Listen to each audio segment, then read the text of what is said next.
अब अपने दर्शकों को जरा मैं महाराष्ट्र लिए चलता हूं। आज यहां पर समंदर पर बने भारत के सबसे बड़े पुल का उद्घाटन किया प्रधानमंत्री नरेंद्र मोदी ने। यानी विकास की एक बहुत बड़ी सौगात महाराष्ट्र के लोगों को दी गई है। लेकिन चौंकाने वाली बात यह कि इस पर भी राजनीति हो रही है। कैसे सियासत महाराष्ट्र में इस मुद्दे पर जारी है, देखिए।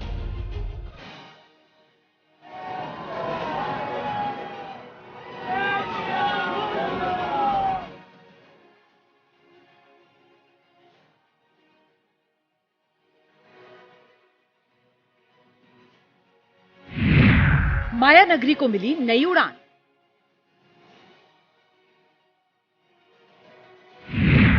अटल सेतु बनेगा मुंबई की नई पहचान।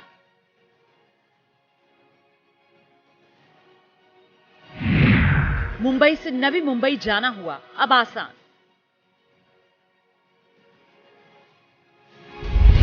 इस सेतु के रास्ते महाराष्ट्र में विकास की नई गाथा लिखी जाएगी। मुंबई से नवी मुंबई की 2 घंटे की लंबी दूरी अब सिर्फ 20 मिनट की रह जाएगी। मोदी ने महाराष्ट्र में विकास का पिटारा खोल दिया है। एक तस्वीर और उसका एक एक सियासी, सामाजिक और आर्थिक महत्व विस्तार से आपको बताएंगे। लेकिन उससे पहले इस नए नवेल देश के सबसे बड़े पुल के बारे में एक एक जानकारी समझ लीजिए। अटल सेतु की कुल लंबाई 21.8 किलोमीटर है, जिसमें 16.5 किलोमीटर समुद्र पर और 5.5 किलोमीटर के करीब जमीन पर बना है।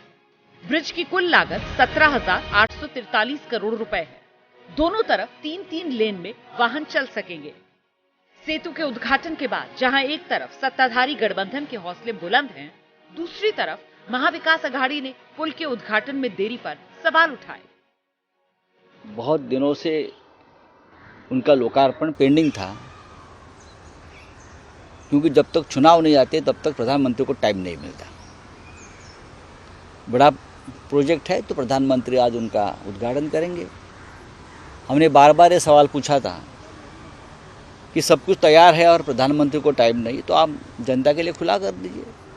लेकिन बीजेपी की एक भूमिका होती है, जब तक प्रधानमंत्री को टाइम नहीं तब तक कोई भी योजना लोगों के सामने या लोगों के काम के लिए मंजूर नहीं की जाती। खैर, मोदी का ये दौरा कई मायनों में ऐतिहासिक है। मोदी ने दौरे की शुरुआत नासिक से की, जहां वनवास के दौरान प्रभु राम, माता सीता और भाई लक्ष्मण ने लंबा समय बिताया। नासिक की जनता से सीधा कनेक्ट करते हुए पीएम ने रोड शो भी किया। सीएम एकनाथ शिंदे और दोनों डिप्टी सीएम प्रधानमंत्री के साथ 24 के चुनाव का संदेश भी दे रहे थे। लोगों ने प्रधानमंत्री मोदी पर फूल बरसाकर उनका स्वागत किया। मोदी ने पूजा भी की और जीत का आशीर्वाद भी लिया। प्रधानमंत्री मोदी ने इसके बाद देश की ताकत, युवा शक्ति से संपर्क साधा। स्वामी विवेकानंद की जयंती पर 27वें राष्ट्रीय युवा महोत्सव का उद्घाटन किया। युवाओं के इस कार्यक्रम में देश भर के 7,500 युवा प्रतिनिधि हिस्सा ले रहे हैं। मेवाड़ में क्या है, महाराणा प्रताप की जो किला है, अकबर भेद नहीं पाया, उसकी कहानी बता रहे थे। आज प्रधानमंत्री जी को भी ये सुनाने वाली है। हाँ, अगर मुझे मौका मिला तो पक्का। आपके मन में क्या है मोदी जी के लिए?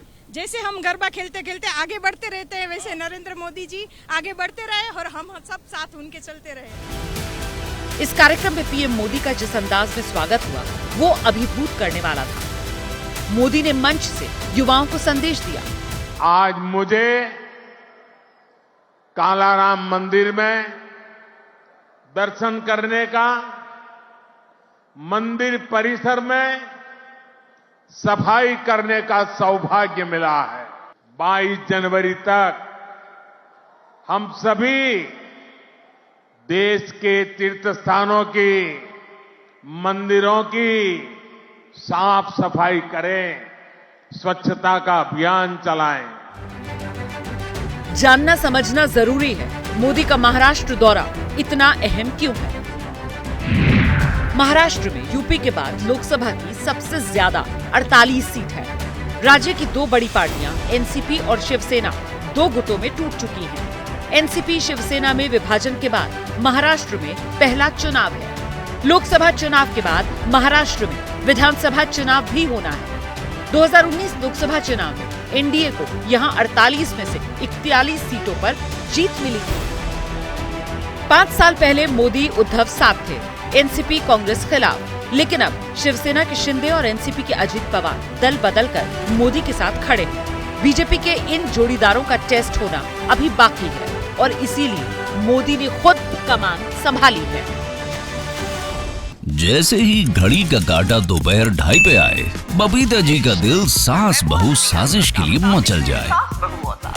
और ये है इनकी बहू, पूरे दिन ऑफिस की टेंशन हो जाए गॉन जब ये करें अपना फेवरेट शो फ्री टाइम पे ऑन। इनकी तरह आप भी देखिए अपना फेवरेट शो अपने टाइम पर और डाउनलोड कीजिए एबीपी लाइव ऐप अपने स्मार्ट टीवी पर।